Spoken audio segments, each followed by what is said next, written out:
Baseball ABC, written by the McLaughlin brothers, adapted by Ashley Parker, illustrated by Samantha Fullen. A stands for Arthur, a boy ready for fun. He plays baseball because he loves to run.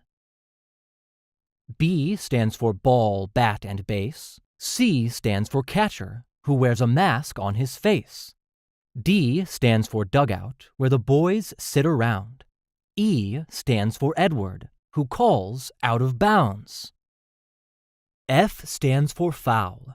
Arthur hits one into the stands. G stands for glove, always on the pitcher's hand. H stands for home run, when the cheers are heard.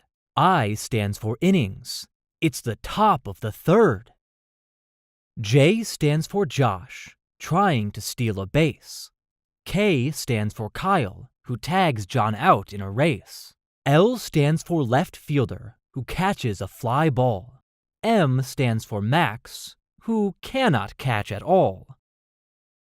N stands for Nate, who hits a double. O stands for outfielder, who thinks his team's in trouble. P stands for pitcher. His curveball is great. Q stands for Quinn, who steps up to the plate.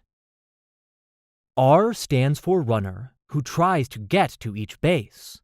S stands for shortstop. He knows his place. T stands for third base. Get out here and it's a shame. U stands for umpire, who is judging the game. V stands for Vince, whose baseball cap is blue. W stands for wall climb, which these boys are too short to do. X stands for Xander. He was glad it wasn't a rainy day. Y stands for Yankee Stadium, where they'd all like to play. Z stands for strike zone, where sometimes ball is called. Oh, the boys know there's no fun like a game of baseball.